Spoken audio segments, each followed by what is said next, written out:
Los hermanos sean unidos porque esa es la ley primera. Tengan unión verdadera en cualquier tiempo que sea, porque si entre ellos pelean, los devoran los de afuera.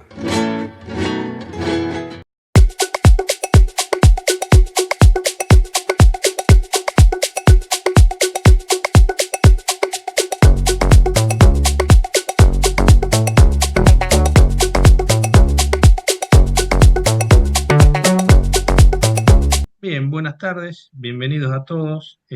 Hoy vamos a hacer una charla sobre el Plan Nuclear Argentino. Esto está organizado por Obligados a Volver, que es un programa radial bajo la dirección de Norberto Raful. La estructura de la exposición que vamos a hacer, yo básicamente voy a hacer una introducción general y posteriormente estarán el ingeniero Gabriel Norberto Barceló y el ingeniero Eduardo Alberto Giachero. A medida que ellos ingresen a sus participaciones, a sus presentaciones, vamos a hacer una pequeña detalle del currículum de los expositores.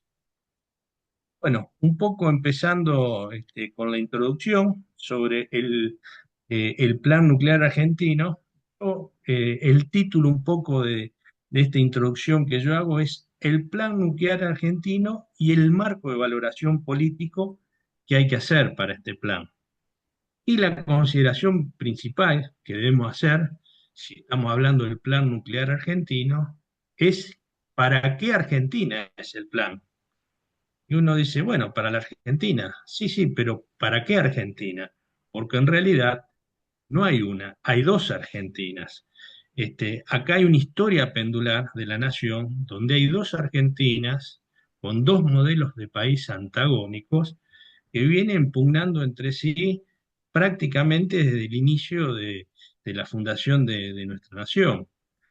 Una Argentina es una Argentina que busca generar un país soberano, un país grande, con desarrollo, con justa distribución de la riqueza, con independencia económica, con desarrollo de tecnología, respetuoso de una cultura propia. Y por otro lado, tenemos otro país, otro modelo de país que se vio evidenciado en muchas partes de nuestra historia, que es un país completamente distinto, es otro modelo de país y es un modelo de país de las minorías. Y básicamente cuando decimos un país de la minoría, el término político correcto sería un país oligárquico. La oligarquía significa el gobierno de unos pocos en beneficios de sí mismos. Y eso es lo que es el país oligárquico, que ha sido un país orientado a la primarización, un país complementario generalmente de las potencias coloniales que subordinan el desarrollo del país, con el cual estas minorías oligárquicas siempre son, en cierta medida, socias y funcionales a ese plan geopolítico global. Eh, a lo largo de la historia podríamos decir que en su inicio era la burguesía comercial porteña, después fue la oligarquía vacuna, y hoy podríamos decir que en cierta medida esa Argentina minoritaria, oligárquica, es la Argentina de los grupos económicos concentrados, quizá no todos de ellos, pero sí muchos de ellos, que son los que definen los lineamientos políticos del país, en particular cuando llega el gobierno. Los dos últimos dos representantes de este sector, o los últimos tres, fueron la Argentina neoliberal de Menem de la Rúa, la Argentina de Macri y la Argentina contemporánea de Javier Milei. Acá nosotros vamos a hablar en esta exposición apuntando a lo que sería o debería ser un plan nuclear argentino para esa Argentina grande, para esa Argentina soberana que quiere tener desarrollo de tecnología, crecimiento económico y ser un país justo para todos. Porque solo es posible un plan nuclear argentino potente con un modelo de país soberano. El otro modelo de país no necesita un plan nuclear potente y lo que va a hacer seguramente es boicotear el desarrollo tecnológico porque eso es lo que han hecho históricamente. Para dar algunos ejemplos exclusivamente en el área de los desarrollos industriales, tecnológicos, por ejemplo, en 1955, cuando se da el golpe, había un proyecto de desarrollo de un avión a reacción que se había hecho que el famoso o conocido Pulqui 2, donde a partir del golpe de Estado se clausuró ese proyecto. A cambio le habían prometido 24 aviones Gloster Meteor, que los producía el Reino Unido, y el enemigo nunca te va a armar para que vos tengas con qué defenderte. O en todo caso, si lo hace, hay que tener mucha desconfianza, pues seguramente te va a dar algo que no va a funcionar o ya tienen las contramedidas para contrarrestarlo, ¿no es cierto? Después, en el año, en los 60, años 69, había un proyecto de generar un reactor para un submarino nuclear. Por supuesto que no se permitió. Y después, cuando empiezan a venir las últimas gobiernos, las últimas cuatro olas neoliberales que azotaron el país, que básicamente esas cuatro olas fueron el Martínez de Hoy en el proceso de reorganización nacional, fue Carlos Menem y de la Rúa, la tercera Mauricio Macri, la cuarta la estamos viviendo ahora, porque más allá de esa enmascaramiento anarcoliberal, en realidad esto es una cuarta hora neoliberal con todos los efectos que generan, que siempre generan un plan de achicamiento del país, de desindustrialización, de liberación de comercial y bajas de aranceles que se inundan de productos extranjeros y destruyen las industrias nacionales, y también de desactivar y boicotear eh, estos proyectos tecnológicos. Yendo a esta etapa, por ejemplo, cuando fue el caso del misil Condor 2, que Alfonsín había ido a Falda del Carmen, en Córdoba, donde se fabricaba y se desarrollaba, que dijo Alfonsín: esto es argentinamente no solo que siguió desactivado el proyecto, sino que se clausuró y le envió el misil o el prototipo a Estados Unidos, a Inglaterra, pero algo que realmente rayante en la traición a la patria. Después con Macri, otro ejemplo de cuando están estos gobiernos boicotean los desarrollos tecnológicos nacionales, fue el caso de los satélites de comunicaciones, el ARSAT-3, por ejemplo. Cuando llega Macri, durante el gobierno anterior se habían desarrollado unos interesantes y funcionales satélites de comunicaciones, que inclusive lo hizo una empresa nacional, el INVAP, o buena parte de ellos. Se hizo el ARSAT 1, el ARSAT 2 y el ARSAT 3 estaba proyectado. Bueno, cuando llega Macri, lo primero que hacen es desactivar ese proyecto. El que estaba a cargo de la agencia era de Loredo, que actualmente es un diputado por Córdoba, ¿no es cierto? Y acá estos antecedentes nos hacen pensar que realmente durante este gobierno van a boicotear muchos de los desarrollos nacionales o privatizar empresas señeras. Y un, digamos, una víctima de estas boicot, de estas desactivaciones, sin duda va a ser la Comisión Nacional de Energía Atómica, donde desde estrangularla económicamente, como generalmente se hace durante estos procesos, a congelación de proyectos, donde, por ejemplo, el proyecto emblemático de la Comisión Nacional de Energía Atómica, además de otros, es el CAREN. El CAREN ya podemos decir que tiene una partida de función. Pero bueno, yendo un poco a este plan nuclear argentino para esta Argentina desarrollada, que es lo que planteamos, anhelamos nosotros, por lo menos los que estamos en esta charla, requiere mínimamente o se requerirían considerar cuatro aspectos esenciales para ese plan nuclear. Por un lado, en su fase de generación de energía. Acá lo que hay que ver que sería necesario avanzar en la diversificación de la matriz energética que tenemos.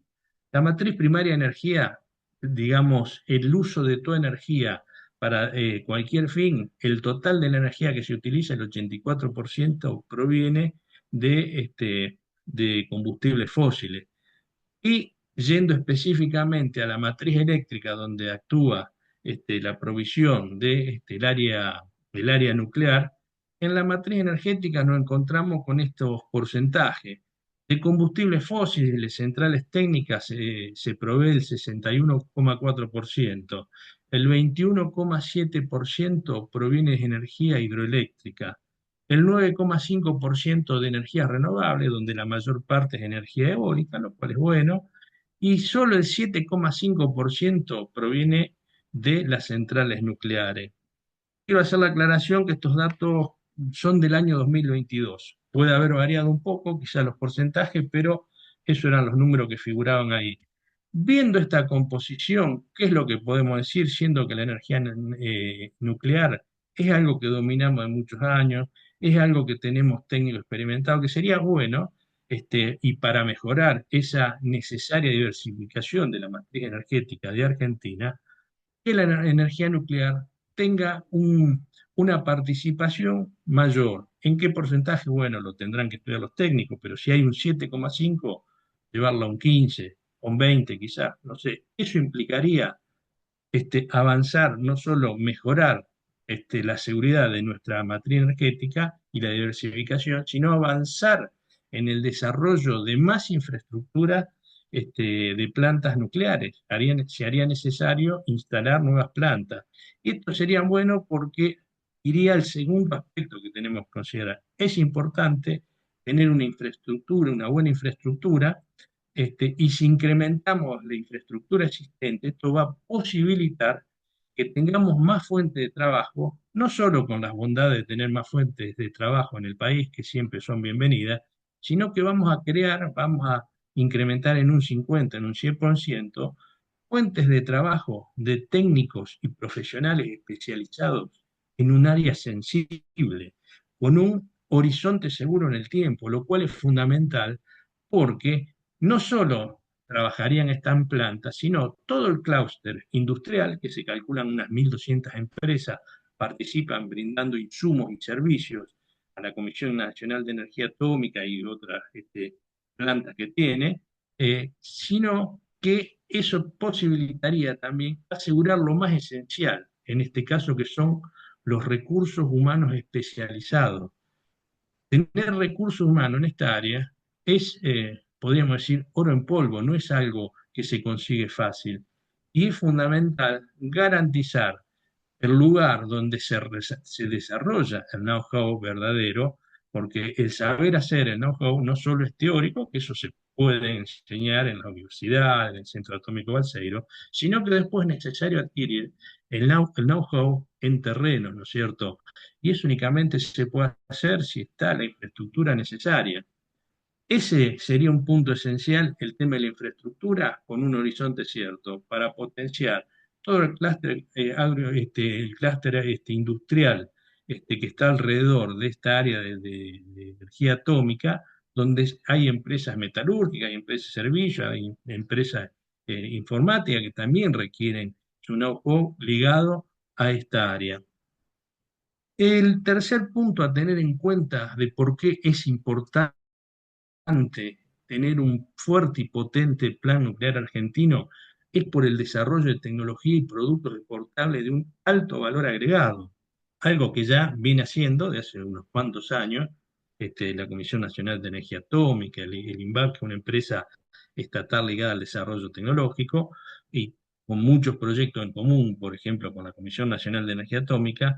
Por ejemplo, se han desarrollado ya reactores de investigación que se han exportado a distintos países, Perú, Argelia, Holanda, y otros países, Egipto.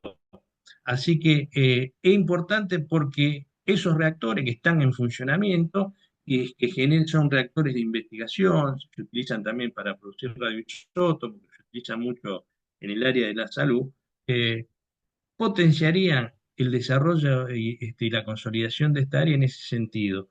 A su vez, hay algunas iniciativas o instalaciones ya en funcionamiento que es fundamental tenerlas una visión particular. Es el caso, por ejemplo, de un reactor que se tiene que terminar, el R10, que es un reactor multipropósito en el Centro Atómico de Seiza.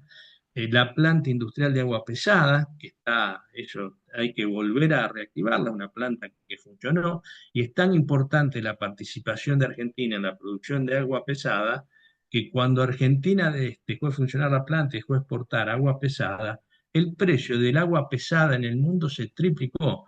Yo no sé si es la planta más importante, pero sí es una de las más importantes, hay que ponerla en funcionamiento.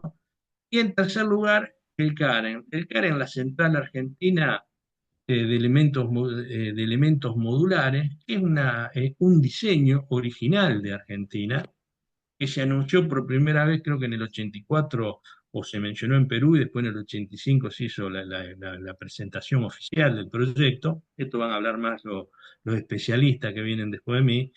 Y este desarrollo original de Argentina es algo que después en cierta medida fue copiado por otros países y además es algo que nos permitiría, si se termina este prototipo que está en ejecución en un 65-70%, permitiría exportar plantas llave en mano, nos permitiría exportar valor agregado de calidad.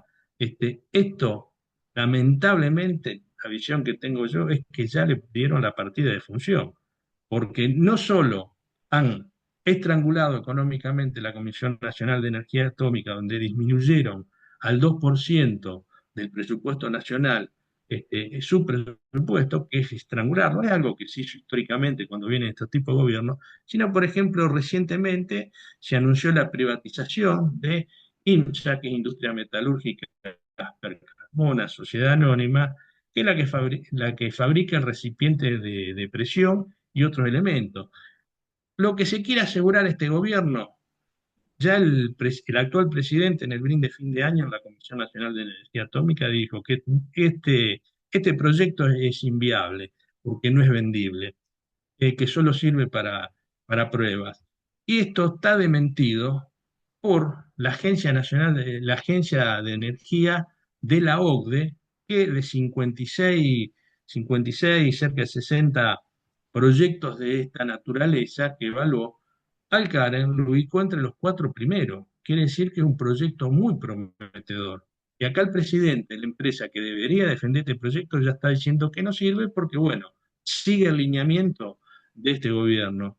Estas tres cosas hay que tenerlas muy en cuenta para defenderla, ponerse la camiseta y defenderla, que se termine el RDI, que se vuelva a poner en funcionamiento la planta industrial de agua pesada y tratar que no destruyan el CAREM porque es un proyecto emblemático. Y el cuarto aspecto que tenemos que tener en consideración para un plan nacional argentino es el aporte que puede llegar a ser el área nuclear, en particular, para algo que es vital para cualquier nación, que es el tema de la seguridad nacional. Esto no implica ser belicista, es decir, bueno, vamos a construir una bomba atómica y vamos a declararle la guerra a nadie, o vamos a construir misiles de cabeza nuclear y vamos a atacar para recuperar Malvinas. No, no. De lo que se trata es de, en algún momento, tener un poder de disuasión efectivo. Y si amamos la paz, como dice una vieja frase eh, muy conocida, en latín dice, si vis paz, pacem para bellum. Si quieres la paz, prepárate para la guerra. Y si no tenemos un poder de disuasión adecuado, efectivo, corre riesgo nuestra integridad territorial, corre riesgo nuestra soberanía y además se hace prácticamente imposible, si no tenemos eso para sentarnos en una mesa de negociación, volver a recuperar alguna vez Malvinas, las islas del Atlántico Sur y todo el continente atlántico, donde, si bien ahora esto está congelado por el Tratado Antártico, en el 2048, 2046 se libera esto, los países que reclaman soberanía, por ejemplo, en el caso del Reino Unido, proyectando desde las islas usurpadas, ellos consideran que todo el territorio antártico argentino les pertenece a ellos, parte del chileno, y se extiende un poco más hacia el otro lugar. Por eso, el aporte que puede llegar a ser el sector nuclear argentino, un sector nuclear argentino desarrollado, con recursos humanos especializados, eso es un bien estratégico que hay que preservar para que el día de mañana pueda ser el necesario aporte también en este cuarto aspecto, en el aspecto de la seguridad nacional. Y un poco ya para terminar, muy sintéticamente, haciendo esta valoración política del plan nuclear que se anunció, el plan nuclear de Milei, de esta cuarta hora neoliberal, una visión que tengo yo es que acá, bueno, de hecho no es una visión, ya es un hecho, acá va a haber una estrangulación económica, o hay una estrangulación económica de la Comisión Nacional de Energía Atómica. Va a haber, esto va a afectar y va a haber pérdida de inmigración de recursos humanos especializados. Hay serios riesgos que se privaticen áreas, plantas o infraestructura. Y lo otro también grave es que se cambie ese perfil estratégico que siempre tuvo la Comisión Nacional de Energía Atómica de ser autosuficiente en todo, en combustible, en planta, en tecnología, y que se empiecen a hacer diseños donde seamos dependientes en algunas áreas del extranjero. Mi participación es hasta aquí, para no hacerla más extensa, y presentaría a continuación, para que haga su desarrollo, a Gabriel Barceló. Gabriel Barceló es un ingeniero mecánico recibido en 1970, posteriormente se licenció en física en el Instituto Balseiro en el año 76, es doctor en física también, el doctorado lo hizo en el Instituto Balseiro en febrero de 1981.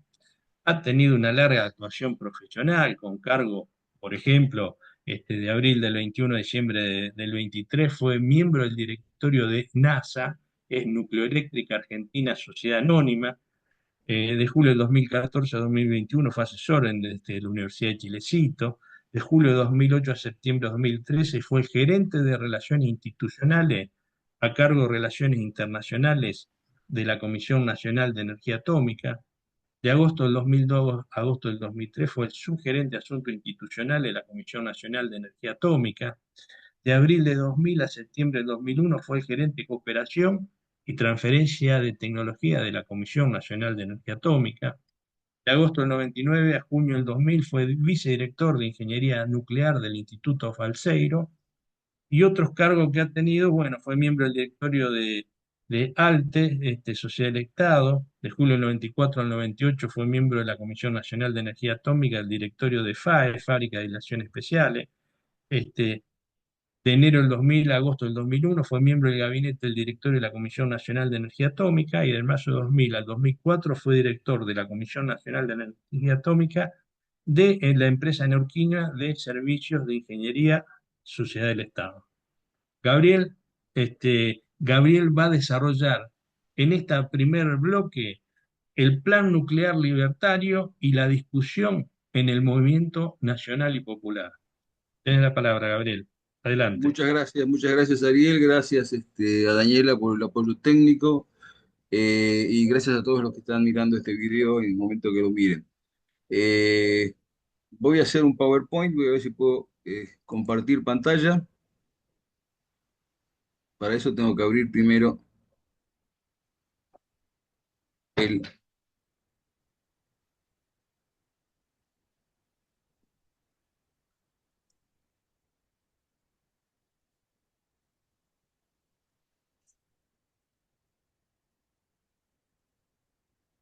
Un minuto que estoy abriendo. Tranquilo.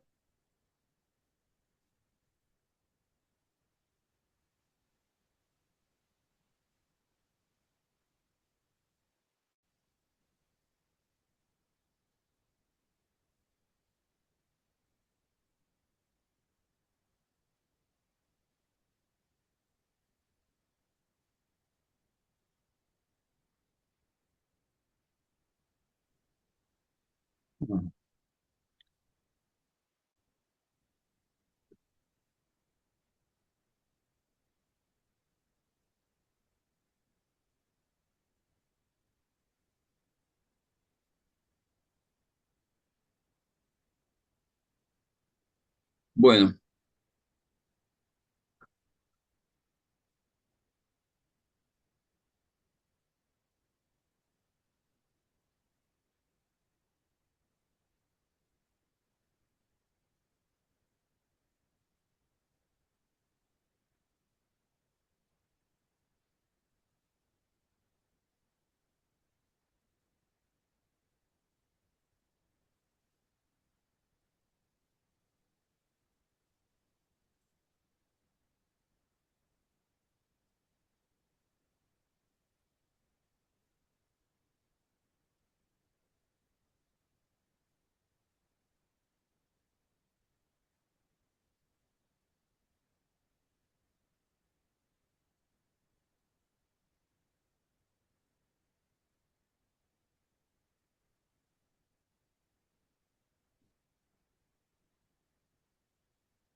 Cortá un poco la grabación, por favor.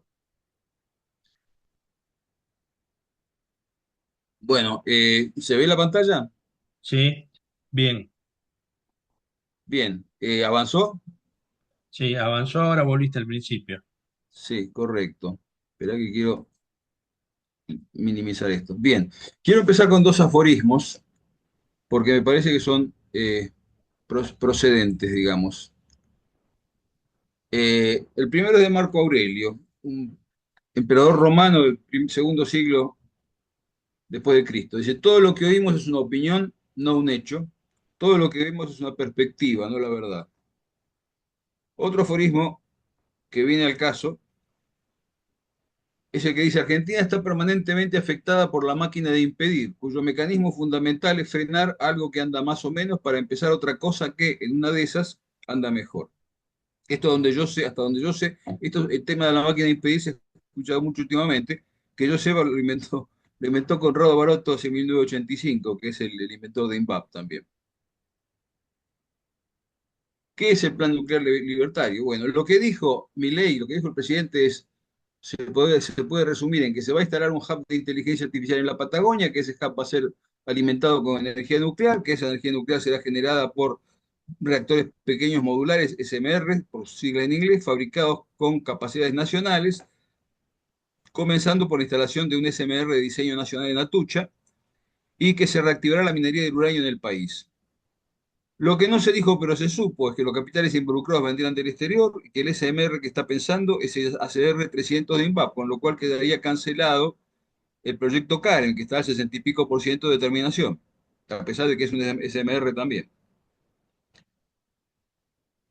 ¿Y qué es lo que puede llegar a pasar? Una cosa que puede llegar a pasar es que se gaste mucho dinero en consultoría y no se haga nada mientras se entierra el desarrollo nuclear argentino. Y otra cosa que puede pasar es que se instale un enclave, si eso llega a suceder en realidad, con pocos argentinos muy bien pagos y reactor o reactores extranjeros, luego de enterrarse el desarrollo nuclear argentino. Mi hipótesis es que si realmente Elon Musk puede hacer esto, va a importar un reactor, posiblemente chino, un Walloon, que están haciéndolos en serie, o dos o tres, porque no hay que ver cuánta energía van a necesitar, y lo va a operar con chinos y va a ser un enclave extranjero. No va a haber ningún beneficio para Argentina, más que algunos sueldos bien pagos, pero muy pocos. Bueno, yo no voy a hablar mucho más del plan, porque me parece que vamos, lo que yo quiero señalar es otra cosa que surge de esta discusión que se ha generado alrededor del plan. Entonces, el PNL nos invita a profundizar en algunos temas. Por ejemplo, ¿cuál es la demanda eléctrica esperable por el crecimiento de los servicios de inteligencia artificial? Se hace mucho hincapié en que la inteligencia artificial va a generar un tremendo aumento de la demanda de energía eléctrica y por lo tanto va a ser necesario usar energía nuclear. En realidad, va a ser necesario usar energía nuclear este, por muchas otras cosas, digamos, mucho más que para los servers de inteligencia artificial. Hace poco hubo este trabajo que cito acá, eh, que salió a pocos días o semanas del informe de la Agencia Internacional de Energía de la OSD, eh, que dice que este informe de la World Energy Outlook de la IEA, International Energy Agency, está lleno de y miradas muy interesantes, pero sus proyecciones para centros de datos que fue lo que atrajo la atención de mucha gente. Son, por así decirlo, desalentadores. ¿Qué quiere decir esto? Bueno, este mismo artículo hace este gráfico a partir de información que aparece en ese informe de la IEA, donde vemos que en realidad este es el aumento esperable, el aumento anual de consumo de energía esperable de 2023 a 2030,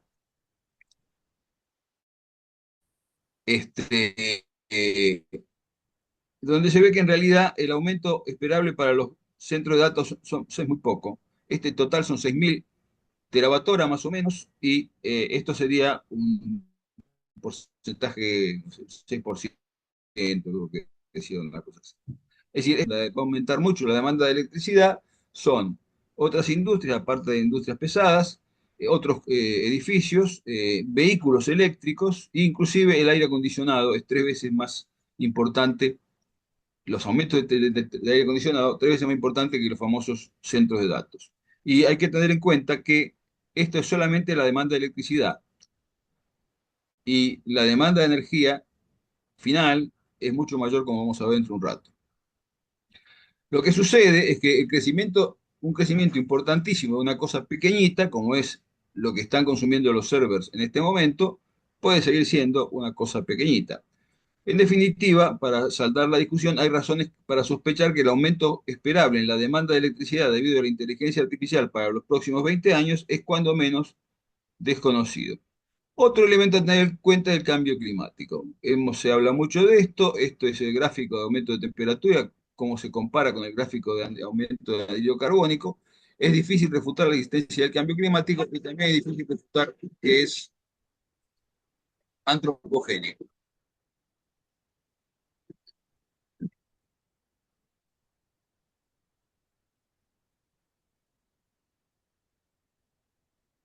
Bien,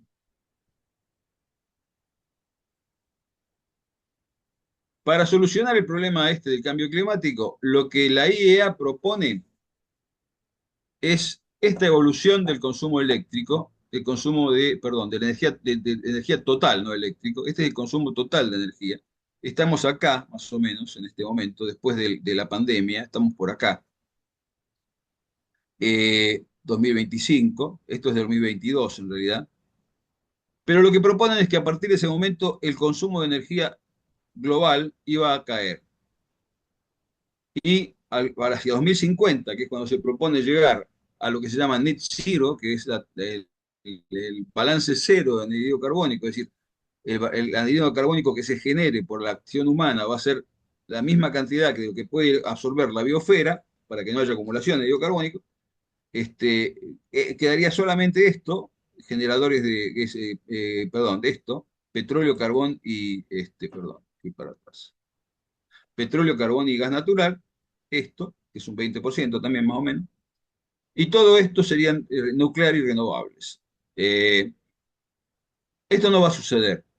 La humanidad no va a consumir menos energía, por más que la IEA tenga muy buena voluntad planteando esto. La propuesta que estoy haciendo es algo más, me parece más razonable. Digamos que la pendiente, que es algo exponencial en este momento, va a ser lineal y lo que hice fue extrapolar este consumo. Este es el consumo final de energía histórico en el mundo, ¿no? Este es el consumo histórico final, es decir, se usa la electricidad, perdón, la energía en definitiva, en la última instancia. En electricidad hay más o menos un 20%. Es decir, aproximadamente el 20% de la energía que se usa en el mundo se usa ya como bien final, se usa como electricidad. Después hay gas natural, petróleo, carbón, petróleo con todas las naftas y demás, carbón. Este, Extrapolando esto como una línea lineal desde 2010 hasta 2050, que sería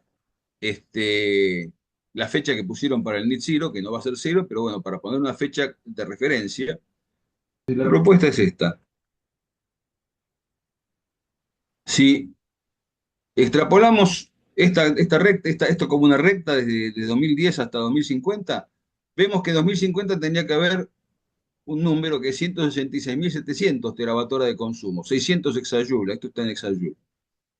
Este, si pretendemos que el 10% de esa energía final sea de origen nuclear, lo cual parece razonable considerando la necesidad de tener un porcentaje de energía firme, como pueden ser las centrales nucleares. Recordemos que las renovables son interrumpibles, tanto la eólica como la solar.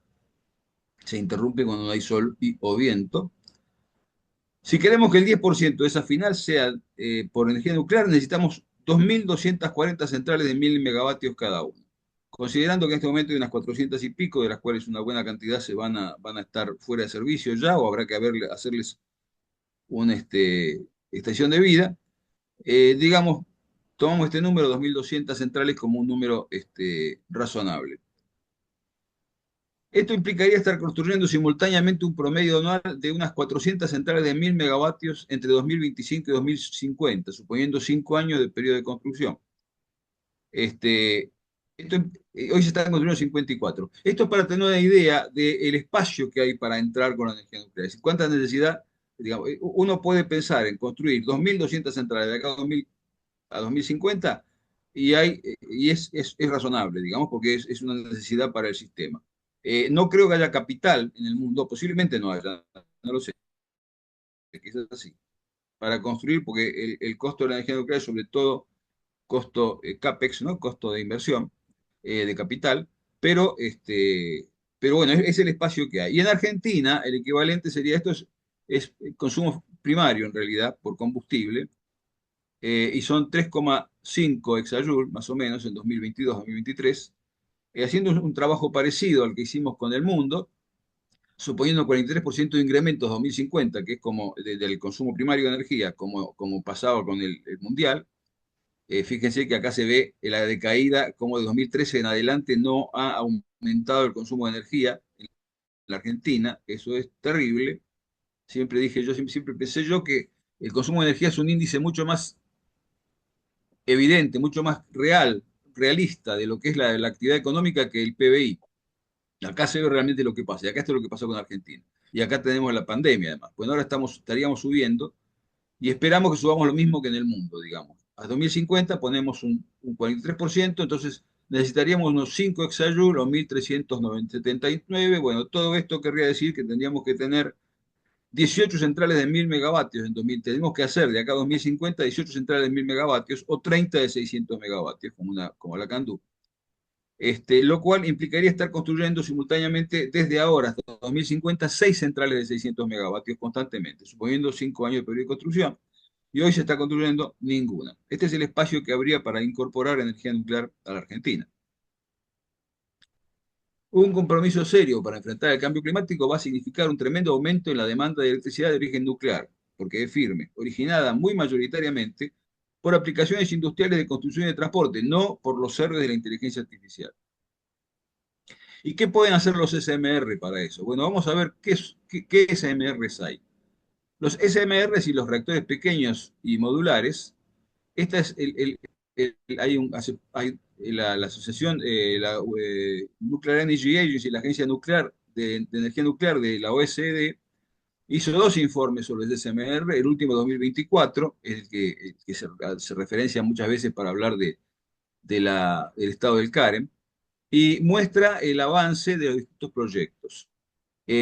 Los únicos que están construidos o se están construyendo son dos en Rusia, tres en China, uno en Japón y el CAREM en Argentina. Los dos en Rusia en realidad son reactores de rompehielos que los rusos encontraron como solución para darle energía eléctrica a puertos remotos que tienen el océano Ártico. Son dos reactores de rompehielos puestos arriba de un barco que se llama Akademik Lomonosov, que lo tienen anclado en un puerto del norte. Y la idea la tuvieron mucho antes que aparecieran los SMR como concepto, digamos, y es la solución que encontraron. Pero de hecho, es un SMR, si bien no tiene hasta ahora un sistema de construcción en serie como se plantea para el SMR, y no hay tampoco un estudio que yo sepa de competitividad de estos reactores rusos. Los chinos tienen tres reactores. Uno es sí un reactor SMR con toda la barba, está diseñado para eso, con estos criterios de simplificación, de fabricarlos en serie en planta de montaje y demás. Pero no, tampoco sé que haya ningún estudio de competitividad. Los otros dos son dos reactores muy interesantes, refrigerados por gas, que funcionan con bolas, digamos. Es decir, el combustible son bolas de óxido de uranio que están rodeadas de una capa de grafito que sirve como moderador en lugar del agua pesada, hace la función que hace el agua pesada en nuestros reactores. Y se refrigeran con gas, es decir, trabajan a muy alta temperatura, 800, 700, 800, 900 grados. Las bolas se van echando por arriba y se van sacando por abajo quemadas. Es muy divertido, diría un físico, pero son reactores experimentales. ¿Está bien?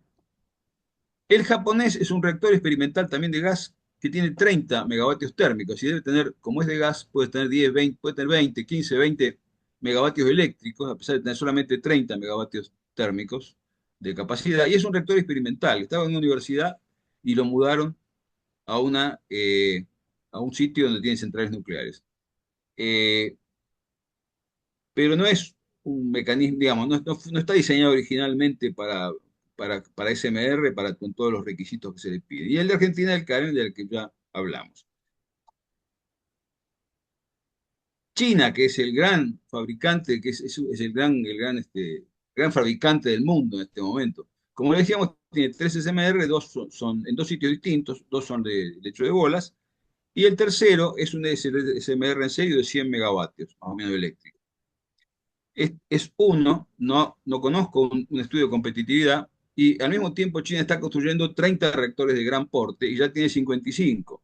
La mayoría de estos son de tipo Wallong, de 1100 a 1200 megavatios, y algunos de 1400, hay algunos más chicos, hay algunos que son de gas también.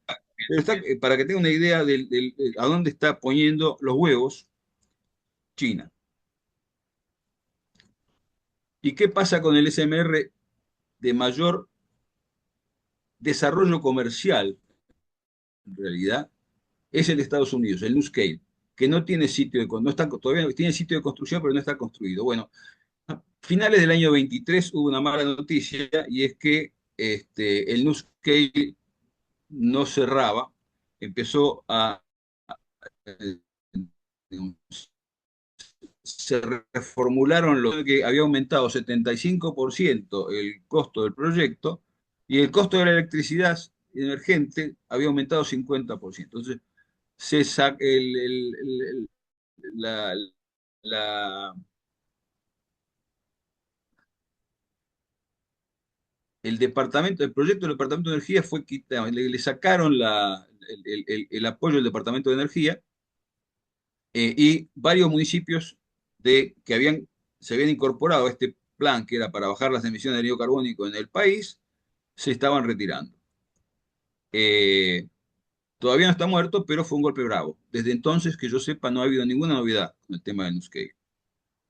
Este es el único reactor SMR de Estados Unidos que tiene un estudio de competitividad y que están siguiendo, que tan así es, digamos, que las cuentas se van actualizando constantemente en función de los desarrollos que se están haciendo, pero todavía no está empezando la construcción porque no se ponen de acuerdo en que esto va a ser competitivo realmente económicamente, ¿no? Que va a poder funcionar económicamente.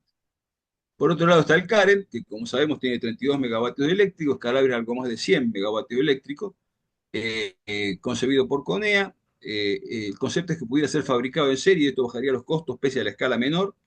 También podría instalarse en regiones remotas. Fue el primer SMR, es decir, el primer reactor, la idea salió de acá, de gente de la Comisión de Energía Atómica que después pasó a INVAP y demás. Pero que, bueno, son discusiones que se dan en los ambientes. Eh, Hoy hay unos 60 proyectos de este tipo, 42 de ellos son los evaluados por la Agencia de Energía Nuclear de la OECD, la ANEA, pero el CAREN funciona con uranio enriquecido y no tenemos una capacidad creíble de enriquecimiento de uranio de escala al menos semi-industrial. Como quizá mencione Eduardo más tarde, tenemos sí una capacidad de enriquecimiento por difusión gaseosa, que es un método antiguo. Los brasileños tienen un método moderno de centrifugación y, bueno, tendríamos que tener esa capacidad de enriquecimiento para tener la tranquilidad de poder asegurar la provisión de uranio para el SMR, para el CAREN, ¿no? Mientras tanto, en Buenos Aires, el año 2024, a fin de 2020, perdón, 2023, una delegación canadiense en la reunión de la Asociación Argentina de Tecnología Nuclear planteó que Canadá está comenzando un plan de 6.000 megavatios nucleares, CANDU, para los próximos años. Esto sería 10 centrales de 600 megavatios, como la de Embalse, o 6 de 1.000 megavatios, que es un reactor, el CANDU 10, que están desarrollando en este momento. Como Canadá tuvo su desarrollo nuclear durante 30 años más o menos, perdió algunas capacidades, como por ejemplo nada menos que la fabricación de agua pesada, que es esencial para la tecnología. y algunas competencias de ingeniería también perdió que Argentina demostró poseer. Y la gente de fabricación nuestra de partes considera que es posible que también, como es un plan muy importante, podemos proveer de algunas partes nucleares, como las que se hicieron para la estación de vida de Embalse. Eh, Aparentemente a este gobierno les propuso, la gente de la CONEA les propuso a los canadienses que adelantaran el dinero del agua pesada para poder reparar la planta. Estos son entre 50 y 100 millones de dólares. Los canadienses aparentemente se negaron, considerando lo que pueden olfatear del gobierno actual es comprensible.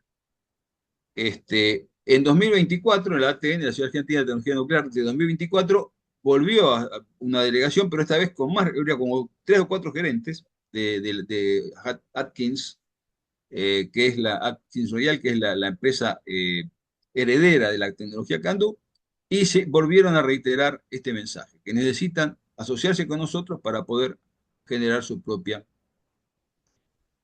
generar su plan de centrales nucleares. Y en otros lados de Argentina tenemos, bueno, Argentina, esto lo recuerdo, en la década del 60 tomó la línea de uranio natural, era más fácil en ese momento el agua pesada, se compraron 2 centrales Siemens y una Candú, la participación nacional fue importante, ahí están los números, pero más importante que eso, Argentina fabricó los equipos nucleares necesarios para la extensión de vida de embalse, para la Candú que tenemos. La extensión de vida se realizó entre 2015 y 2019, pero los trabajos previos empezaron en 2007, una cosa así. Y esto le permite a la Argentina fabricar todas las piezas estratégicas de este tipo de centrales. Todas las piezas específicamente nucleares pueden ser fabricadas en Argentina. Pero además y sobre todo estamos en condiciones de fabricar todo el combustible. Tenemos autonomía total sobre el combustible. Y en Arroyito Neuquén tenemos la planta agua pesada que desde 1990 funcionó, está detenida en 2017, es una de las dos más grandes del mundo. En este momento el precio de el agua pesada está en los $500.000 la tonelada y esta planta puede producir 200 toneladas por año. Eh, Daniel Arias dice que está en 1 millón. Yo lo que encontré eran 470 hace el año pasado. Como no hay proveedores, creo que lo digo más adelante, ya casi no hay proveedores, no se consigue y las necesitamos el agua pesada para que sigan funcionando nuestras 3 centrales. O sea que eso hay que revivirlo. Pero el gobierno nacional y Canadá encima nos pide agua pesada. Si ya tendríamos el cliente para venderle toda la producción durante un montón de años. Pero el gobierno nacional no se da por aludido. Continuará. Bueno, hasta acá llega esta parte de mi exposición. Ahora creo que le toca a Eduardo. Dejo de Bien, compartir. bien, muchas gracias, Gabriel. Después hay otro bloque más de Gabriel. Ahora vamos a escuchar en el tercer bloque al ingeniero Eduardo Alberto Giachero. Eduardo es ingeniero químico, está graduado en la Universidad Tecnológica Nacional de Córdoba, se graduó en 1983. Su proyecto de planta fue una fábrica de yellow cake, diuranato de amonio. En 1984 fue becado por la Comisión Nacional de Energía Atómica para el cuarto curso de Metalurgia y Tecnología de los Materiales en el Centro Atómico Constituyente. Y en el año 84 migró a Brasil, donde todavía desarrolla su actividad y trabaja fundamentalmente en áreas de equipo de laboratorio. Eduardo, y el tema que va a desarrollar Eduardo básicamente es el Plan Nuclear Argentino, una mirada desde Brasil. Adelante, Eduardo. Muchas gracias, Ariel. Bueno, eh, eh, iniciando, yo en realidad en 85 que me radiqué en Brasil, en 84 estuve todo el año en Buenos Aires haciendo el curso y ante la falta de perspectivas laborales, tuve que emigrar para buscar empleo, digamos, ¿no? Pero siempre estuve conectado, bueno, en ese año aprendí muchísimo, fue una escuela, yo creo que aprendí más que en el curso de ingeniería, en el año que estuve en la Comisión de Energía Atómica, y nivel muy, muy, muy, muy alto, muy, muy bueno, y que me sirvió muchísimo para mi actividad profesional aquí en Brasil. Y aquí en Brasil ya comencé a trabajar en poco tiempo en la parte de equipos de laboratorio, inclusive uno de los equipos es usado en el control de la pureza del agua utilizada en los reactores nucleares. Son los cromatógrafos de iones, que son equipos que se dedican para eh, eh, verificar la concentración de iones corrosivos dentro del sistema primario de un reactor nuclear. Son básicamente cloruro y sulfato, que tienen que encontrarse en cantidades de microgramas por litro, ¿no? Que es el máximo permitido para no provocar corrosión por las altas temperaturas y presiones de trabajo. Entonces, de alguna manera, siempre hice algunas visitas al reactor nuclear aquí de Angra dos Reis, Angra 1, y después construyeron el Angra 2. El plan nuclear brasileño sale con un poco de retardo con respecto al argentino. El argentino, recordemos, el primer reactor nuclear de Latinoamérica, y creo que en el 74 comenzó Atucha, y aquí solo en el 84 que comenzó, o sea, 10 años después, Angra 1 comenzó a funcionar. Aquí también tuvieron todos los entraves, o sea, los Estados Unidos dificultaron al máximo el desarrollo del área nuclear, y entonces aquí el gobierno en la época de la dictadura brasileña optó por asociarse con Alemania, con Siemens, que en la época todavía podía proveer tecnología nuclear. Entonces, el reactor típico PWR, que son reactores de agua liviana y uranio enriquecido. Angra 1 creo que tiene alrededor de 900 megawatts eléctricos, y luego construyeron Angra 2, que creo que es 1400, un poco mayor, ¿no? Pero entró en servicio, creo que en el año 2000, por ahí aproximadamente entró en servicio Angra 2.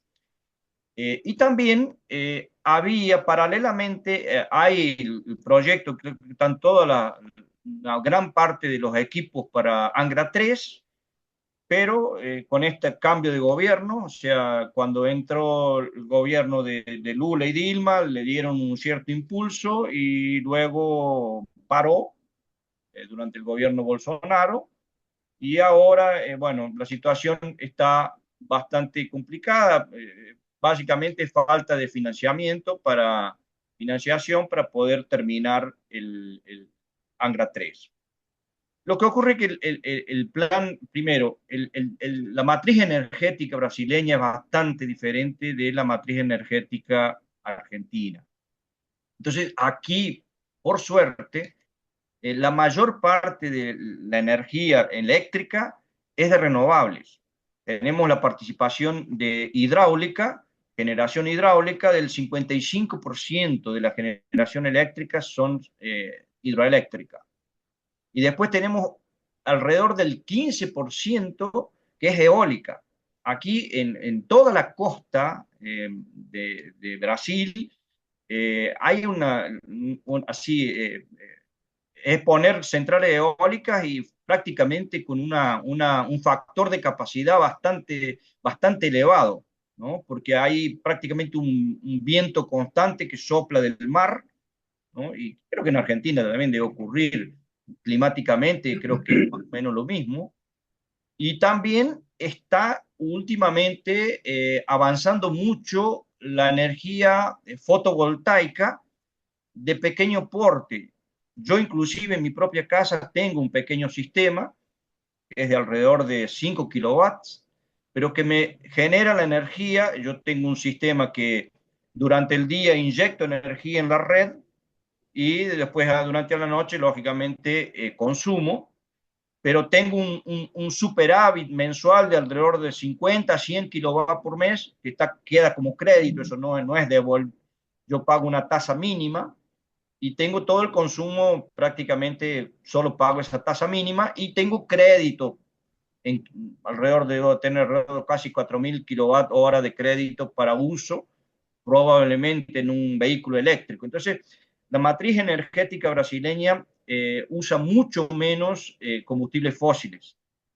lógico, es usado para el transporte, y entonces yo creo que por causa de eso tampoco han hecho mucho énfasis en el desarrollo del área nuclear, porque para ellos es mucho más, digamos, si tiene mucho más retorno, tiene mucho más, es mucho más fácil eh, eh, crear o construir nuevas centrales hidroeléctricas, porque el potencial hidroeléctrico es grande, es muy grande en Brasil, ¿no? Por la gran cantidad de ríos que hay, masas de agua disponibles para construcción.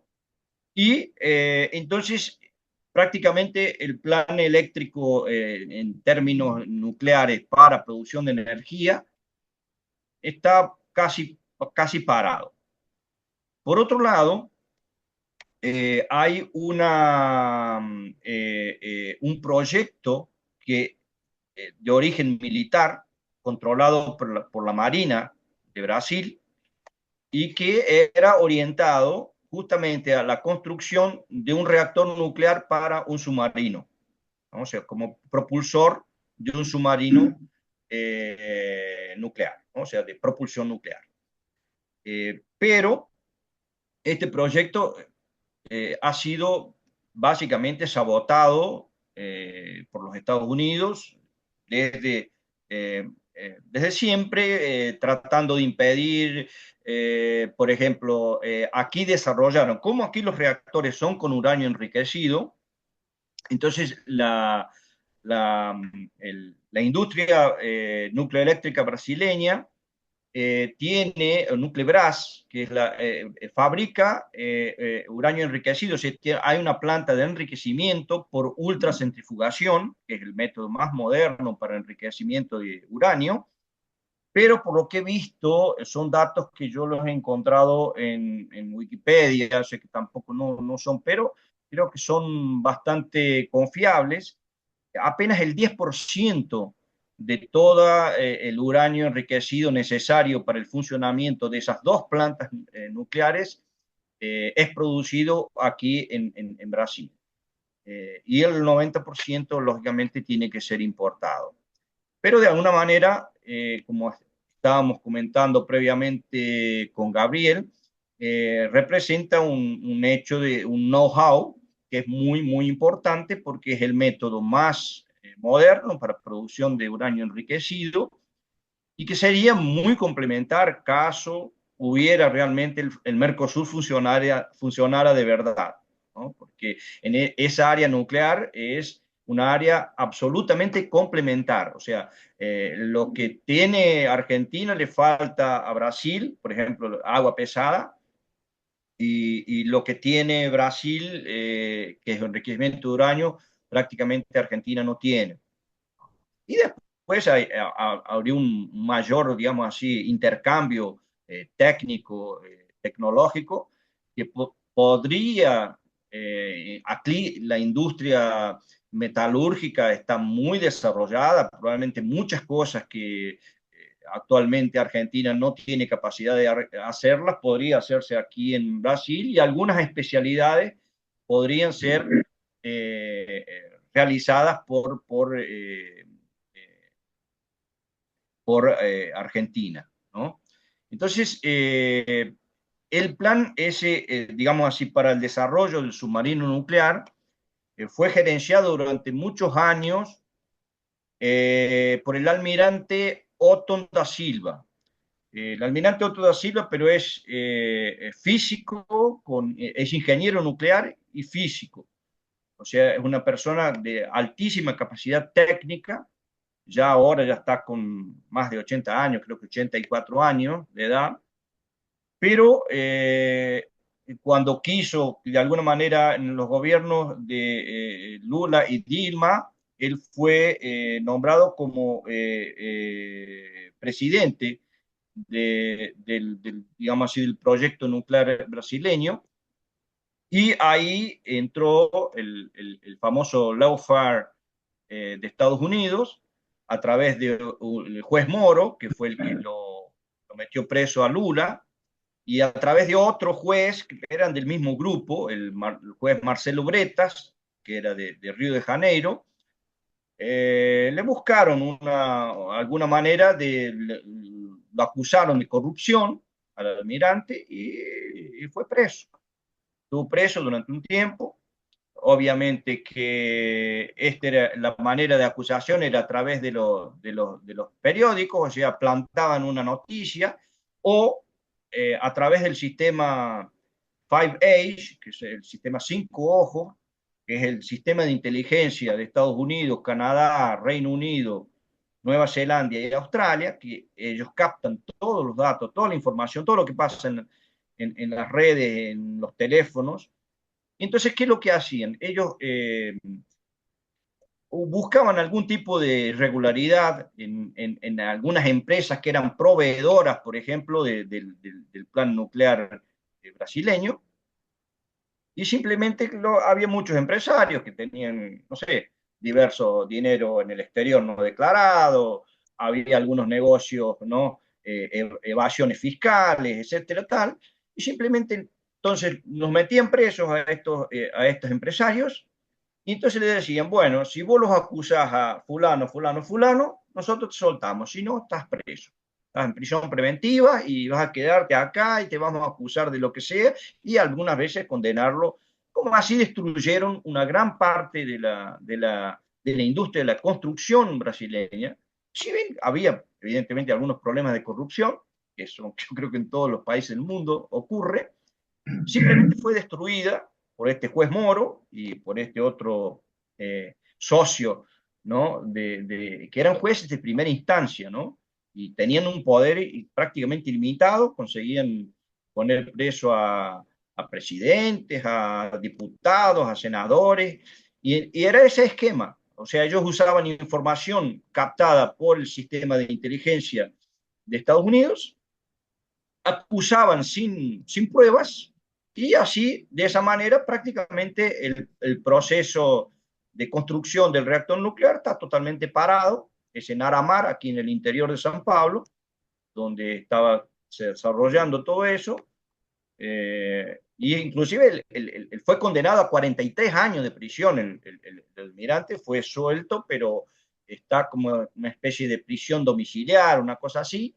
Está en su casa, pero a él le redujeron la pena. Después el otro juez que recurrió, evidentemente, pasó a otra instancia, y se le redujo la pena, creo que a 5 años, alguna cosa así, y ahí, bueno, en eso quedó, pero evidentemente que eso introduce un factor de desmoralización justamente de las personas que estaban eh, tratando de, bueno, desarrollar la tecnología, porque se había hecho un acuerdo con Francia para la provisión de 4 reactores de diésel eléctricos, que son los tradicionales, y un submarino con el reactor nuclear. O sea, los franceses iban a ceder la tecnología de construcción del submarino y el reactor nuclear quedaba a cargo de Brasil. O sea, los franceses no iban a ceder tecnología del reactor nuclear, sino que eso,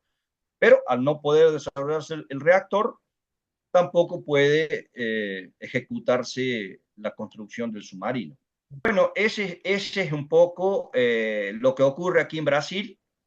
Como digo, las circunstancias son diferentes, la matriz energética es muy diferente, es mucho más, digamos así, amigable con el medio ambiente. Y aquí también tiene la producción de etanol para combustible para uso vehicular, que eso también es una cosa que viene de los años 80 y que eso, digamos, de alguna manera permite, yo creo que va a permitir a Brasil eh, conseguir las metas impuestas por el plano ese de emisión de cero carbono para el 2050, ¿no? Pero la parte nuclear está bastante, está un poco en letargo.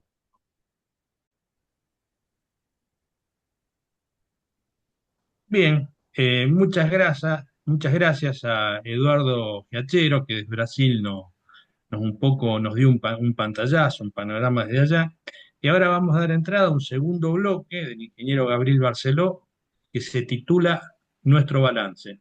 Adelante, Gabriel. Bueno, gracias, Ariel, de nuevo. Gracias, Eduardo, también por la charla tuya. Muy interesante lo que pasó con Otón. Nosotros sabíamos lo que había pasado con el tema que estaba preso, sospechábamos que era lo que vos decís, y sí, este es un proceso que se ha dado en toda América Latina, en todo el mundo se está dando de alguna manera, en Filipinas, en lugares así, esto del ¿cómo se llama? Del lawfare. Y bueno, me entero de cómo es la situación. Yo veía que estaba demorado el submarino brasilero, no sabía lo que pasaba, ahora lo sé. En cuanto a la integración de los sistemas nucleares, es muy importante, muy necesario entre Brasil y Argentina. Ha habido un intento hace cosa de unos años, en 2008, 2011, que no funcionó, pero bueno, no hay que perder esperanza. Creo que tenemos que seguir probándolo. Bueno, vamos a compartir pantalla entonces.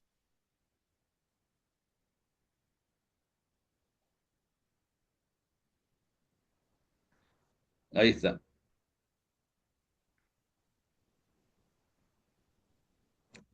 Bueno, hasta acá habíamos llegado antes. Ahora vamos a nuestro balance. Creo que el marco de todo esto más pesado es el cambio climático. Si queremos realmente contribuir a encarar el cambio climático seriamente, tenemos que contribuir con la energía nuclear un porcentaje tan razonable como sea posible, porque es firme, digamos. Es decir, estoy de acuerdo con la importancia de las energías renovables, pero siempre hace falta un porcentaje de energía firme con la que se pueda contar. Yo recuerdo ejemplos de Brasil con la energía hidro, años que ha tenido años secos, secos y seco en la cuenca norte, seco en la cuenca sur, y tuvo graves problemas. Creo que incluso hubo corte de electricidad, y bueno, por suerte estamos integrados con Brasil, porque nosotros también hemos tenido épocas en que nos faltó energía, y entonces nos podemos compensar. Es parte de la relación y de la integración de América Latina, especialmente con Brasil. Entonces, vamos a necesitar energía firme,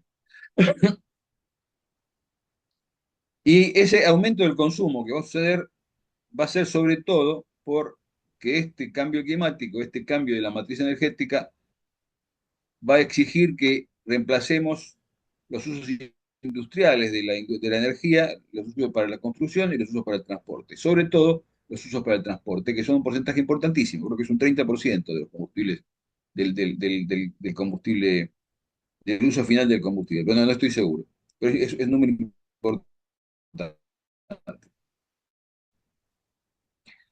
Como decíamos, la solución que para el mundo serían 2000, digamos, la solución, digamos, una manera, el lugar, el marco que hay, como el ámbito en el cual podemos operar con centrales nucleares, es razonable pensar que puede llegar a ser de 2.240 centrales de 1.000 megavatios, o 16.000 de 150 megavatios, que sería el módulo del CAREM comercial, como le han llamado siempre, que es el CAREM escaleando con la experiencia que se sacó del Carmen 25, que ahora es el Carmen 32. En Argentina necesitaríamos 30 centrales de 600 megavatios, que equivalen a 120 centrales de tipo Karen comercial de 150 megavatios. Pero hay que señalar que en lo que hace a la competitividad, en lo que hace a los costos, digamos, un plan de construcción de centrales de gran porte, pero construidas en grandes series, como hicieron los franceses en la década de 70 y como están haciendo los chinos ahora, puede disminuir muchísimo el costo de cada central. Es decir, el hecho de tener una central, cuando va terminando la obra civil, la empresa pasa al lado y empieza a hacer otra central, y entran acá los montajes mecánicos y se hacen de esa manera, es que es un poco construcción en serie, y se pueden bajar muchísimo los costos, un 50, un 60%, 70%, digamos, se baja un 50, un 40, un 30%, pero está más alrededor del 50-40%, lo que se disminuye el costo de cada central. Como el costo de capital es la mayor parte del costo final de la energía eléctrica en la central nuclear, porque el combustible es comparativamente muy barato, porque tiene una gran concentración de energía. Entonces, tenemos poco combustible para generar la misma cantidad de electricidad que una central térmica, y como contrapartida, las cuestiones de seguridad de la instalación hace que sea más cara la componente de capital.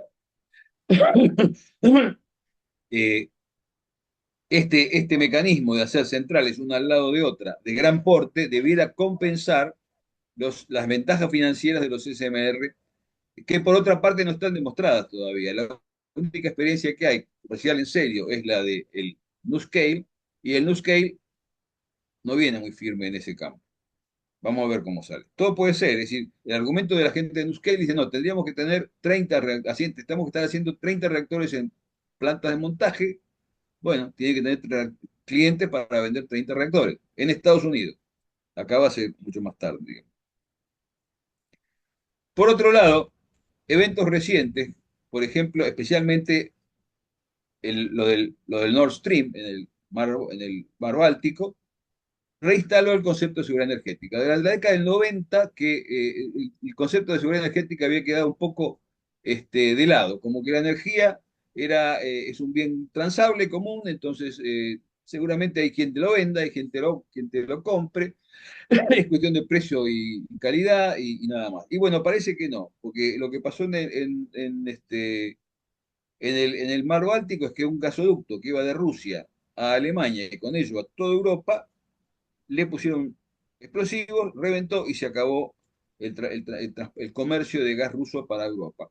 Eso significó un montón de cosas, entre otras cosas una seria crisis económica que está viviendo Europa y una ventaja importante para Estados Unidos que está vendiendo su gas, su gas de esquisto, su gas eh, de esquisto, como no, como se llama el shale gas, el shale oil. Eh, ¿Qué quiere decir esto? La seguridad energética quiere decir que los insumos energéticos y el conocimiento necesario para aprovecharlos no son bienes transables comunes. En situación de dependencia y en caso de conflicto de intereses, pueden y serán usados como armas. Ejemplos de Nord Stream que acabo de mencionar, y otro ejemplo muy notable es el embargo petrolero de los países petroleros en la década del 70, que tuvo un impacto importante, no tan importante como lo que tuvo lo del Nord Stream para Europa, pero tuvo una componente, un impacto importante en Europa y en Estados Unidos, que fue lo que llevó a que los franceses hicieran su plan de construcción de centrales nucleares. Los franceses se volcaron a la nuclear en ese momento, a partir de este problema. Por otro lado, y como decía un poco Ariel hace un ratito, hay dos maneras de imaginar el control, la utilidad del control de la tecnología y la producción nucleares. Por un lado, como una vía para exportar productos de alto valor agregado o como una reaseguro de autosuficiencia nacional para la provisión de energía para el desarrollo internacional en el marco de esta seguridad energética de la que hablaba hace un ratito. Desde mi punto de vista, esta segunda debe ser priorizada. Si la primera también se puede dar, es decir, si podemos exportar, tanto mejor. Pero lo esencial es asegurarnos la capacidad propia de generar energía nuclear. En particular, energía nuclear en este caso, en generar energía, en todo caso. Pero en un marco de efecto invernadero, en donde se van a empezar a poner impuestos a las exportaciones de países que contaminen con el dióxido carbónico, como puede llegar a pasar, están pensándolo seriamente ya, vamos a necesitar la energía nuclear para mantener una seguridad de suministro de energía. Además necesitamos las renovables, podemos hacerla. Había dos empresas que hacían molinos de energía eólica hasta que Macri inventó con una ley que puso un peronista, entre paréntesis, inventaron un esquema para generar energía eólica que permitía la importación de equipos que están probados y qué sé yo. Es muy, muy complicado poder competir contra una industria madura en otro lado. Entonces, la energía nuclear, a mi juicio, lo fundamental es asegurarnos la energía para nosotros. Después está la cuestión del combustible. Esto es un tema esencial en esto y suele estar bastante oculto porque no es evidente. Ante el hecho que la capacidad de enriquecer uranio puede servir tanto para hacer combustible nuclear como para hacer la bomba, y que si uno tiene la tecnología puede hacer cualquiera de las dos cosas, hay un fuerte impulso de los países centrales inclusive Estados Unidos, Rusia y Francia juntos, a través del Nuclear Suppliers Group, que es una organización internacional que funciona desde la época de la década del 70 también, para evitar que haya nuevas capacidades de enriquecimiento de uranio. El argumento es que no haya proliferación de bombas atómicas, pero obviamente esto tiene además un efecto geopolítico importante, porque tiende a centralizar en los países desarrollados la canilla de los suministros cotidianos esenciales para generar energía nuclear eléctrica con uranio enriquecido y agua liviana. Los organismos que se encargan de esto son el Nuclear Suppliers Group, dado en el año 74 por la explosión de la bomba atómica de la India, eh, que pone las normas que hay que cumplir para que un país pueda recibir tecnología nuclear, exportaciones de tecnología nuclear. Uno es tener el Tratado de No Proliferación, que nosotros firmamos, y Brasil también, a regañadientes los dos, pero lo firmamos en la década del 90, claro. Y el otro es el protocolo adicional, que vamos a ver más adelante qué es. El protocolo adicional se creó en el año 2005, creo, 2003. Fue debido a los trabajos que estaba haciendo Saddam Hussein en Irak para desarrollar la capacidad de enriquecer uranio, en secreto. Esto lo descubrieron y después de la Primera Guerra del Golfo ya se paró esto. Con la Segunda Guerra del Golfo la excusa fue que Saddam estaba haciendo en lugares secretos. Entonces le desarmaron, digamos, cavaron medio país buscando media Irak, buscando dónde estaban haciendo esto, no encontraron nada, pero ya eso alcanzó para justificar la guerra contra Irak. Entonces, para evitar estos problemas, en lo futuro, en la comunidad internacional decidió que los países tienen que firmar el protocolo adicional, además de tener el TNP, que te implica firmar un acuerdo de salvaguardias con el Organismo Internacional de Energía Atómica, que permite las inspecciones y qué sé yo. Lo que se impuso es que los países tienen que firmar un protocolo adicional a ese acuerdo de salvaguardias para que entren los inspectores, que entre otras cosas pide, por ejemplo, informar de los desarrollos que pueden tener ese fin, que puedan llegar a tener ese fin con 10 años de anticipación. Si yo tengo una fábrica de lana de vidrio, digamos, de fibra de vidrio o fibra de carbono, que sirve para hacer las centrífugas, ese tipo, el que tiene la fábrica, 10 años antes tiene que informar cuáles son sus desarrollos para dentro de 10 años. Después tiene que informar el país toda la información de uranio y otros materiales relacionados. Después tiene que informar de planos, nombres y funciones de instalaciones y profesionales involucrados. Tiene que dar los nombres de la gente que trabaja ahí. Y tiene que permitir el ingreso de inspectores del Organismo Internacional de Energía Atómica a cualquier lugar del país con un tiempo de 3 horas de diferencia, algo así. Es decir, si yo tengo una instalación de defensa en la Patagonia, por ejemplo, y tengo una denuncia de Inglaterra, porque dice que estamos enriqueciendo uranio en secreto en la Patagonia, bueno, podemos, en ese lugar, donde en realidad es una instalación de defensa convencional, pueden venir, meterse ahí y ver qué es lo que tenemos. Dos inspectores que van a ser o ingleses o norteamericanos o algún amigo que tienen por ahí.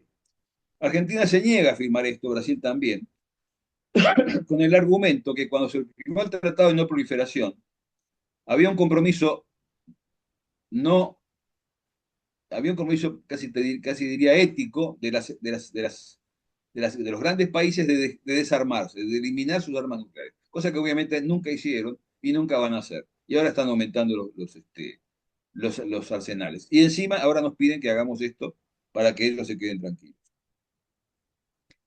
También existe una iniciativa que es un banco de combustibles en el Organismo Internacional de Energía Atómica, que dice que si yo tengo un contrato de largo plazo, que es lo que te ofrecen enseguida, yo tengo un contrato de largo plazo, te proveo de enriquecimiento para toda la vida de la central. Si te lo interrumpen por algún motivo, este banco vos podrías ir a la OIA y decir, me interrumpieron el contrato unilateralmente, yo quiero que la OIA me venda el combustible y la OIA te lo tiene que vender. Lo que dice la letra chica es que te lo va a vender siempre y cuando no tengas algún proceso pendiente por alguna denuncia que dice que no estás cumpliendo pim pam. O sea que el mismo que te colgó con el contrato de largo plazo te puede hacer la denuncia anónima y hasta que no se resuelva esa denuncia anónima, que puede pasar muchos años, te cuelgan y no te venden el servicio de enriquecimiento. En este escenario, ante la decisión de desarrollar nuevas capacidades de enriquecer uranio, los gobernantes van a recibir presiones para que no lo hagan. Si nosotros decidimos desarrollar el enriquecimiento por centrifugación, que se puede hacer, no es un disparate. La gente de INVAP tiene algunas ideas. Pero los muchachos de INVAP, el presidente de la nación, los ministros y los pibes que hacen el desarrollo van a recibir visitas que le van a decir, no te metas en esto, no ten problemas. Esto puede escalar a cuestiones comerciales, créditos, exportaciones, etcétera. Hay que recordar que 5 científicos iraníes involucrados en este tema Claro. fueron asesinados. O sea, el protocolo, es decir, hay mucha presión para que esto no suceda. Por eso es importante mantener las capacidades que tenemos. Tenemos la capacidad completa en uranio natural. Tenemos la planta de agua pesada. Tenemos los canadienses que se deciden asociar y podemos salir inclusive a vender con los canadienses reactores de uranio natural. Están pidiendo eso prácticamente. Entonces, el gobierno, si se hace el bobo, es porque no es. A ver, ahora eso lo vamos a decir después. El Karen tiene que ser terminado. La cancelación del Karen sería una tragedia, sería una gran frustración y una posible golpe gravísimo para todo el sistema nuclear nacional, porque podríamos, a partir de la experiencia que con el Karen, podemos empezar a desarrollar el módulo comercial. Pero funciona con uranio enriquecido y no tenemos una capacidad industrial de enriquecimiento y por lo tanto no es un reaseguro de soberanía, de seguridad energética.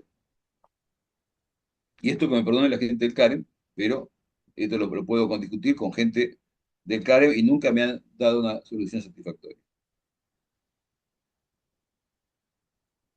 Pese a eso, la discusión sobre el perjuicio que se está haciendo en el desarrollo nuclear argentino sigue centrándose exclusivamente en el Karen, en el campo nacional y popular, de ahí el título original de la charla. Esto es, a mi juicio, un enfoque equivocado y peligroso, porque cuanto existe una posibilidad real de salvar las capacidades nucleares nacionales de generación nuclear eléctrica por vía de la tecnología de uranio natural y agua pesada. En este momento se podrían obtener contratos de Canadá que permitirían mantener las capacidades de agua pesada de ingeniería y posiblemente alguna de fabricación, exportar componentes y materiales de alto valor agregado. Pero sobre esto no se está discutiendo, se está discutiendo sobre el Karen, y está bien, pero no puede ser que no se enfoque este problema que está ahí, y si no se soluciona es por una voluntad explícita del gobierno nacional en contra de un desarrollo nuclear. No aprovechar esto es incomprensible en cualquier marco ideológico, seas liberal, seas peronista, seas lo que sea, salvo que seas antinuclear. Acérrimo, no tiene sentido que se rechace esto. Solo se explica si la intención es de tener toda capacidad nuclear autónoma de la Sí. Argentina. Muchas gracias. Eso es todo. Bien, muy bien, Gabriel, muchas gracias por tu doble exposición. Y nos gustaría por ahí hacerte alguna pregunta, que vos sos el que más involucrado ha estado vivencialmente, ¿no es cierto?, con todo el tema nuclear.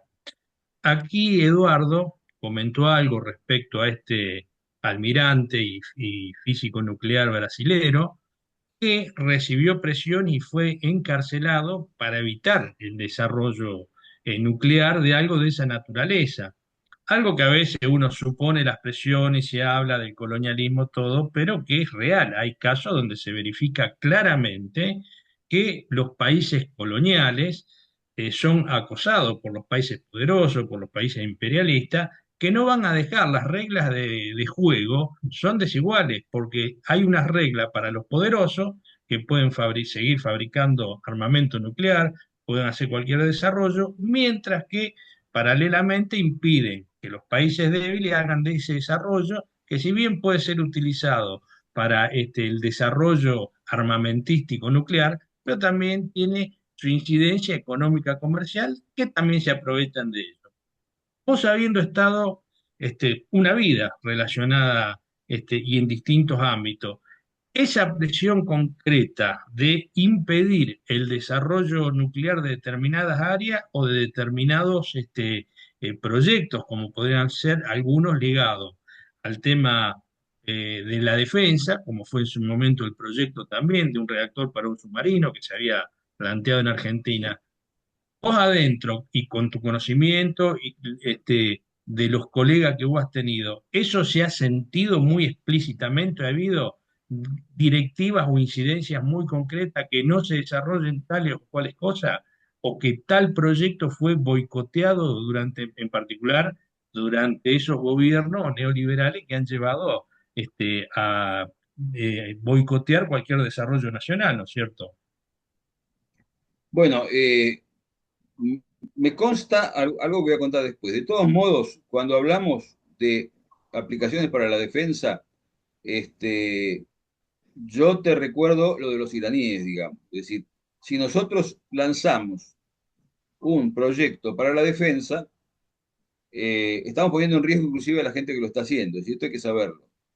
Eh, el desarrollo del uranio, del enriquecimiento de uranio en Pilcanilleu, que es por difusión gaseosa, es una tecnología que desde entonces quedó obsoleta, consume 10 veces más energía que la centrifugación, se hizo en absoluto secreto.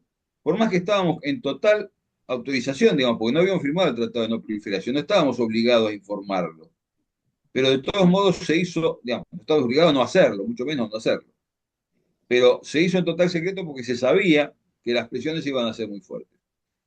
En cuanto a presiones concretas, lo único que yo puedo decirte en experiencia personal, estando en Viena, se me acerca lo que sería el subdirector general, el Deputy DG, el DDG de seguridad del Organismo Internacional de Energía Atómica, que era un francés, en general es un francés, las dos áreas importantes que son reactores nucleares y seguridad la tienen dividida. Los reactores nucleares es un ruso y la de seguridad es un francés. Se me acerca el francés, yo, don Pichichi, y me empieza a increpar de cómo nosotros tenemos todavía uranio natural y qué sé yo. Porque el uranio natural genera por unidad de energía generada más plutonio que el uranio enriquecido. Este, pero como decía el otro día Eduardo en una conversación parecida, si vos querés hacer la bomba con uranio, con plutonio, haces un reactor plutonígeno que es más barato, no tenés que andar generando electricidad además. Es más, los franceses y los ingleses tuvieron durante un buen periodo eh, unos reactores refrigerados con gas de alta temperatura que los usaban para las dos cosas, para generar plutonio y no funcionaba, porque es como así, a ver, como decía Perón, digamos, con el sillón cama, ni se duerme bien ni se sienta bien. Si va a hacer algo que quiere hacer dos cosas, en general no hace ninguna de las dos bien. Bueno, dejaron eso y si quieren hacer la bomba la hacen con un reactor plutónico, que es básicamente un reactor como un reactor de investigación, pero con agua pesada y con combustibles más gruesos. Y ahí generas plutonio, lo podés controlar, bueno, digamos, si se quiere hacer la bomba. Y acá llegamos al tema este. Hay que tener cuidado con el tema de la, de la propuesta bélica. Argentina siempre incluso en el decreto de formación de la Comisión de Energía Atómica, dice Argentina siempre siguiendo, declarando su vocación pacífica, pim, pam. Entonces, este, la presión que existió en contra de la línea de uranio natural. Pero básicamente estamos en ese problema, digamos. Se están presionando porque tienen mucho plutonio o están presionando porque no pueden controlarnos porque no vamos a uranio enriquecido, que es lo que ellos manejan. Porque ahí están los norteamericanos, los rusos y los franceses acordando en el Nuclear Suppliers Group el control, todos estos controles. Ojo, es cierto que esto se discute y es cierto que cuando hay una objeción es por unanimidad. Yo una vez objeté un tema y me lo aceptaron, no pasó. Pero bueno, hay otras maneras, digamos, de manejar las presiones. Y en efecto, hay algunas presiones, seguramente hay presiones. Después, qué sé yo, cada vez que viene una delegación norteamericana, canadiense, o francesa a reuniones bilaterales con Argentina, presionan para que se firme el protocolo adicional, famoso, como antes presionaban para que se tratara el Tratado de No Proliferación.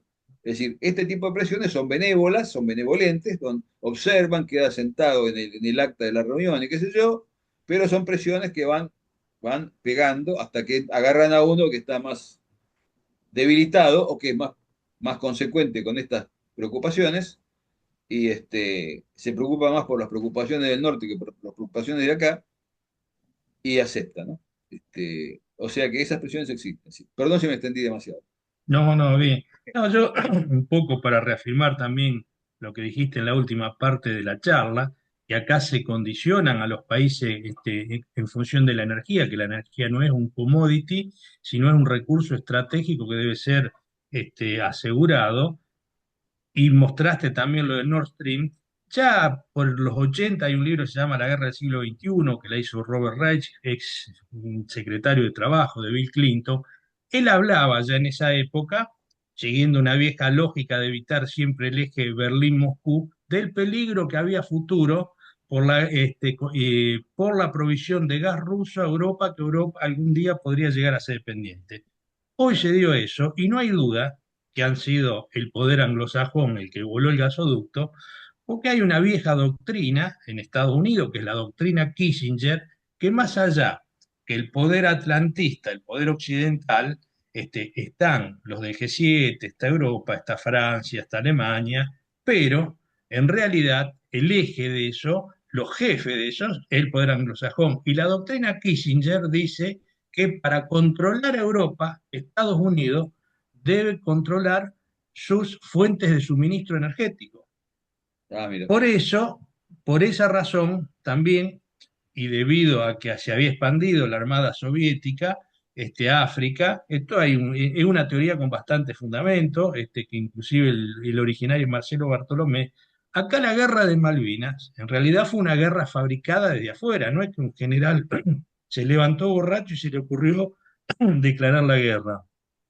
La guerra de Malvinas, como la OTAN únicamente llega hasta el trópico de Cáncer, necesitaban, debido a la expansión soviética que amenazaba lo que se conocía en ese momento como la yugular de Occidente, que es el Cabo de Buena Esperanza, al sur de África, el 90% del tráfico petrolero que venía del Medio Oriente pasaba por ahí. Y las únicas bases que había donde poner una base aeronaval era básicamente o las Islas Sandwich o Malvinas. Inclusive hay una conferencia, Overseas Free, se llama en Estados Unidos, que le plantean, además de un montón de cuestiones. O sea que la guerra de Malvinas, en realidad, no es para desarrollar el tema acá, fue una guerra creada por el poder anglosajón para instalar una base aeronaval. Muchos dirán, no, pero queda lejos Malvinas del Cabo de Buena Esperanza. No, en realidad si uno lo ve en el planiferio sí, pero si uno lo ve en un globo terráqueo, ¿no es cierto? Como corresponde, la distancia no es tanta como parece. Pero sí, ellos controlan a través de la energía. Por eso es tan importante que todo lo que desarrollemos no dependamos de recursos extranjeros, en particular de combustible. Como yo decía, o sea, uno puede tener un Mercedes-Benz, pero si uno no puede ponerle combustible, no sirve de nada. Eduardo, ¿vos querías hacer alguna pregunta o algo? Sí, yo quisiera preguntarle a Gabriel, cambiando un poco el enfoque a la parte de seguridad de las plantas nucleares, ¿no? Las plantas de uso pacífico, lógicamente. ¿Qué opinión tiene si porque ¿qué ocurrió? La energía nuclear hasta el año 2000, 2005, 2010 tenía muy mala prensa, tanto que los principales grupos ecologistas, sobre todo en Europa, hicieron una presión inmensa, tanto que inclusive en Alemania consiguieron cerrar las centrales nucleares, y en España creo que también, o ya la están decomisionando, o sea, se termina y no no se reactiva, no se reforma nada. ¿Y qué pasa? Con el asunto del cambio climático, cambia la cosa, porque, bueno, las centrales nucleares con todas sus cosas, que nunca prácticamente, es con excepción de Chernobyl, pero si vamos a contabilizar todos los accidentes que han ocurrido en centrales térmicas y en todo el mundo, las centrales nucleares continúan siendo las más seguras del mundo, seguramente. Pero ahí cambia un poco ¿no? Para la parte de ya, ¿no? La energía nuclear es buena porque no emite dióxido de carbono. De cualquier manera, Japón de alguna manera también decidió medio que paralizar la construcción. Y yo le preguntaría a Gabriel si en las centrales nucleares, por ejemplo, en regiones de riesgo de terremotos, de maremotos, ¿no? Como ocurrió en Japón, una central de agua pesada, una central tipo Kandú, no sería mucho más segura ¿Y por qué hizo eso? No sé, prácticamente hay muy poquísimas centrales CANDU en el mundo, siendo que yo considero personalmente, mi visión es que es una central mucho más segura que las centrales PWR. Bueno, mira, quedan 8 minutos, dijo Daniel. Voy a tratar de meterlo ahí. Eh, yo no sé si es más seguro. A ver, la seguridad o falta de seguridad es un problema de ingeniería, digamos. Los japoneses hicieron un muro más bajo de lo que aconsejaba su historia. Sí, había inclusive piedras escritas en japonés antiguo que decía, en el año, qué sé yo, 800 y pico de la era cristiana, el agua llegó hasta acá, estaban muy arriba. O sea, ellos hicieron el muro de contención de Fukushima, no sé si ponerle de 8 metros, y había habido tsunami de 12 metros, y este fue de 9 o de 10. Entonces pasó por arriba de la pared. Pero es un tema de ingeniería. Yo no diría que es más segura o menos segura que la PWR. Eso es cuestión de modificar criterios de ingeniería. De hecho, es lo que pasó con Fukushima. Con Fukushima hay una serie de medidas de cambios de diseño que se generan en las centrales. Así que, no, lo que hay más PWR porque es lo que comercialmente venden los países desarrollados. Nosotros agarramos una ola de dos países un poquito rebeldes, que son Alemania y Canadá, que se les ocurrió ver qué pasa con el uranio natural.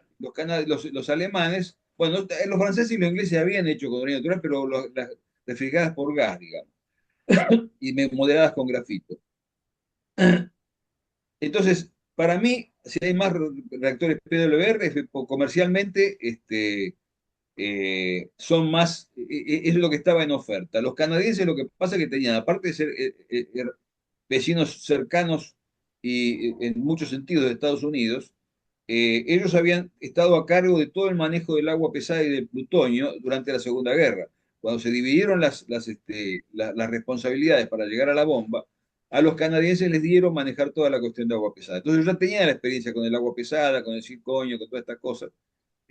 Por eso los canadienses siguieron con la línea de agua pesada y sacaron un reactor de agua pesada. Los alemanes fue una cosa más confusa, seguramente. Ellos tuvieron un pequeño reactor que no me acuerdo cómo se llamaba, que lo hicieron con agua pesada y escaleando eso se hizo Atucha 1 y escaleando Atucha 1 se hizo Atucha 2.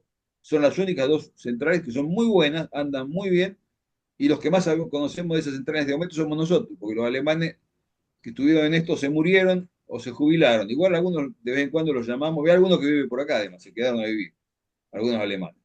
Bueno, nos quedan pocos minutos, últimos 5 minutos. Creo que te contesté, no sé si quedó Sí, algo. sí, sí, perfecto, perfecto. Sí, yo tengo una visión porque es muy fácil parar una central nuclear de uranio natural y Sí, no tanto o sea, se evita prácticamente creo que es prácticamente imposible que explote como ocurrió con la central de Fukushima. Eh, bueno, ya es la cierto parte... porque, pero eso es con Candú, porque Atucha 1 está mucho Un más Candú, relacionado. Candú, no, El tema, Candú, el tema del yo moderador dije y Candú. el tema es cómo se mezcla el agua de moderación con la refrigeración. En Atucha está mucho más en contacto, en Candú está mucho más diferenciada, incluso está Sí, a una temperatura muy distinta. Está mucho más fría el agua de moderación. En ese sentido, sí, yo creo que es más segura el Candú. es De seguro. todos modos, hay sistemas de inyección de boro, que es lo que realmente para la central. Sí, también tenés la barra de boro, sin duda. Claro, nosotros tenemos sistemas de boro líquido, que se inyecta a muy alta presión en Atucha, porque en Candú no Ah, sé cómo. Pero en Atucha claro, sé que hay sistemas de inyección de hay, boro que en son alta menos presión. que para la central. Supongo que Bien, las de PWR tienen algo parecido. siendo que ya encaramos para el tema técnico, entonces ya lo dejamos para los ámbitos Me aburrí. académicos. Yo Dale. un poco ya como quedan 2 minutos, simplemente quiero agradecer a Norberto Rafuli, obligado a volver, que nos convocó a nosotros para que podamos hacer un poco el desarrollo de este tema. La motivación nuestra simplemente fue contribuir desde nuestra capacidad y desde nuestra intencionalidad de dejar algo que sirva un poco en este contexto del anuncio del Plan Nuclear Argentino, tratar de informar o formar en lo que se pueda para que con énfasis defendamos lo que es nuestro, defendamos lo que tenemos, defendamos el área nuclear argentina, que es estratégica en muchos aspectos, ¿no es cierto? Y bueno, esa fue la motivación de los que realizamos y preparamos esta charla.